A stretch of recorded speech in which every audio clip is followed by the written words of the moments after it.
अब बातचीत को कंट्रोल कर सकते हैं आईआरजीसी चीफ अहमद वाहिदी। ये एक और बड़ी खबर है जहां सैन्य और परमाणु वार्ता को नियंत्रित कर सकते हैं अहमद वाहिदी। कौन है अहमद वाहिदी और उनके इस बयान का मतलब क्या है, यही आगे डिटेल आपके सामने, क्योंकि ईरान में इस वक्त सबसे शक्तिशाली शख्स अहमद वाहिदी हैं। अहमद वाहिदी की वजह से ही वार्ता को लेकर कंफ्यूजन भी है। फिलहाल फॉक्स न्यूज के हवाले से इस बड़ी खबर पर क्या दावा किया जा रहा है कि क्या आईआरजीसी फैक्टर से ही निपटेंगे डोनाल्ड ट्रंप, क्योंकि आईआरजीसी प्रमुख अहमद वाहिदी वार्ता को प्रभावित कर रहे हैं। एक और सबसे बड़ी बात, जहां सैन्य और परमाणु वार्ता में अहमद वाहिदी का दखल है और इस बीच ईरानी विदेश नीति में भी अहमद वाहिदी का बड़ा दखल, और वाहिदी अंदर से ही वार्ता को रोक रहे हैं।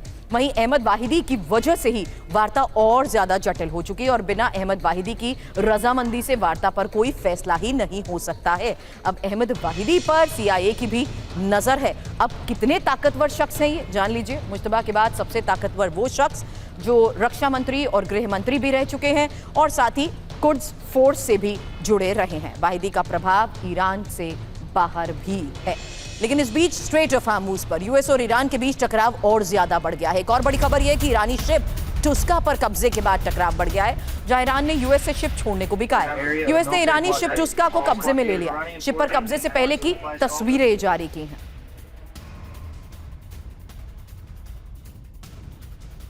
तो operation dhuska, America versus Iran, क्योंकि ईरान के 5 प्रहार, जहां कार्गो शिप को फौरन छोड़ा जाए और साथ ही शिप पर मौजूद स्टाफ को भी रिहा किया।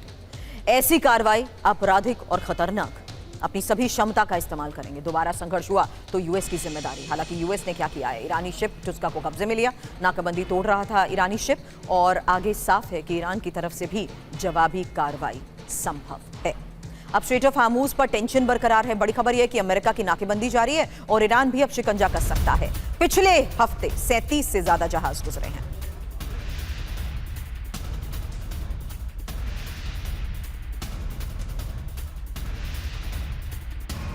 वहीं स्ट्रेट ऑफ हार्मूज पर अमेरिकी नाकेबंदी का क्या असर हुआ है, जल्द एक इन्फॉर्मेशन आपके सामने रखते हैं, क्योंकि 18 अप्रैल को 37 जहाजों ने हॉर्मूज पार किया, जबकि 14 अप्रैल को 16 जहाज हॉर्मूज से गुजरे। 19 अप्रैल को हॉर्मूज फिर से बंद करने की घोषणा हुई और इस घोषणा से पहले 8 जहाज समंदर पार करने में सफल रहे। हालांकि इस वक्त स्ट्रेट ऑफ हार्मूज की स्थिति क्या है, ईरान के साथ साथ अमेरिका की नाकेबंदी है और अपने रिस्क पर ही जहाज गुजर रहे हैं।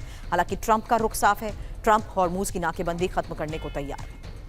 वहीं ईरान के खिलाफ मोसाद के बड़े एक्शन को लेकर भी आज खबर है, जहां विदेशों में आईआरजीसी के नेटवर्क को नष्ट किया गया है और आईआरजीसी की यूनिट 4000 को खत्म किया। यूनिट के टारगेट पर इजरायली ऑफिसर थे।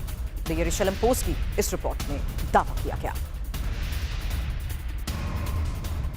जल्द आपको बताते हैं मोसाद का ऑपरेशन 4000 है क्या, दावा क्या है। दावा है ईरान युद्ध के दौरान इजरायल के बड़े एक्शन को लेकर मोसाद ने आईआरजीसी से जुड़े नेटवर्क को खत्म किया है। आईआरजीसी की यूनिट 4000 को नष्ट कर दिया है। युद्ध के दौरान यूनिट के टॉप लीडर मारे गए हैं। यूनिट 4000 के सदस्य मारे गए हैं, जिसमें आपको बता दें कि यूनिट 4000 के चीफ थे रहमान मुहदम।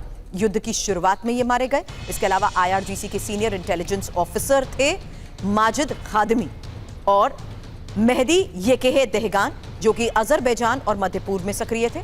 मोहसिन सूरी आईआरजीसी के सेफ हाउस में मारे गए। बड़ी बात यह है कि सभी पर इजरायली ऑफिसर्स, सैन्य ठिकाने और पोर्ट की जासूसी के आरोप लगे। वहीं इस्लामाबाद वार्ता में ईरान शामिल होगा, ये एक बड़ी खबर आपको बता दें और ये एक्सियोस के हवाले से बड़ी खबर है, जहां ईरान के सुप्रीम लीडर मुश्तबा ने इजाजत दी और बुधवार को इस्लामाबाद बातचीत संभव।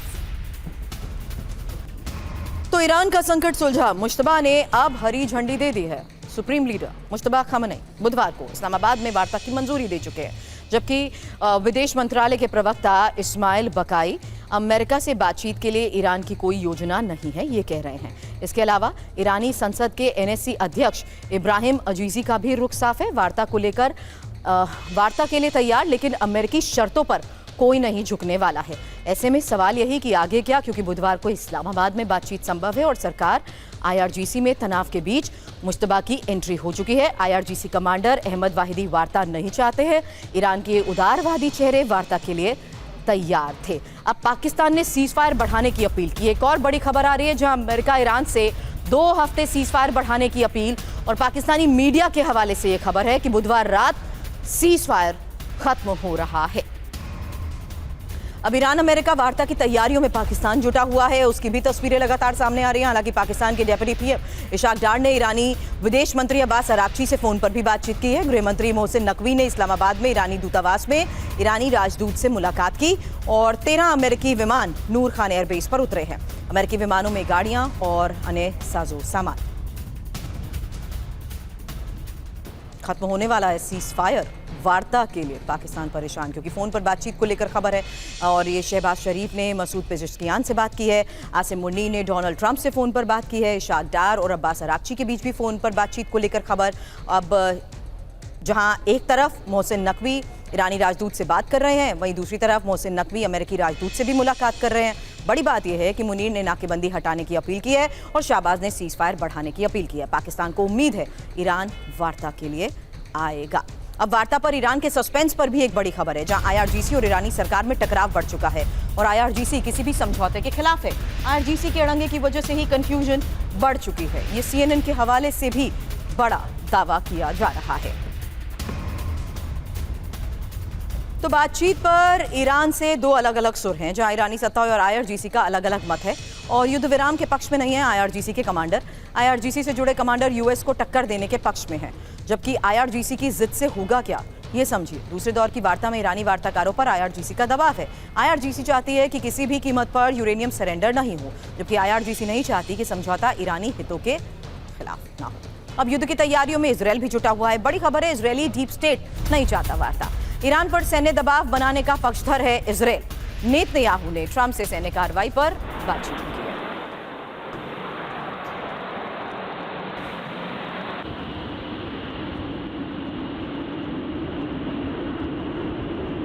बातचीत के आगे युद्ध है, क्योंकि इजरायल युद्ध के लिए तैयार और आईडीएफ को सतर्क रहने को भी कह दिया गया है। हालांकि इजरायली एयरफोर्स की ड्रिल भी जारी है, पायलट्स को हाई अलर्ट पर रखा गया है। यही फिलहाल रिपोर्ट्स में दावा किया जा रहा है। बड़ी बात यह है कि अमेरिका और ईरान किसी समझौते के करीब नहीं है और यूएस इजरायल फिर से युद्ध शुरू करने के लिए तैयार हैं। अब ईरान के साथ शांति वार्ता पर ट्रंप का बयान, जहां शांति वार्ता को लेकर मुझ पर कोई दबाव नहीं है, ओबामा बाइडेन की गलतियों को सुधारा जाएगा, दुनिया भर में शांति सुरक्षा गारंटी होगी डी।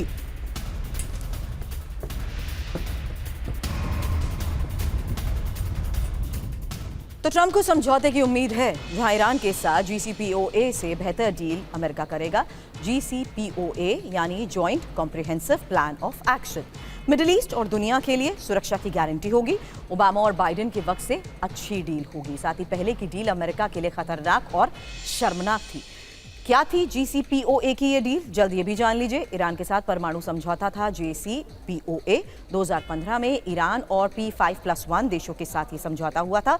P5+1 देशों में यूएस, चीन, रूस, यूके, फ्रांस और जर्मनी। ईरान ने परमाणु कार्यक्रम सीमित करने पर सहमति दी थी।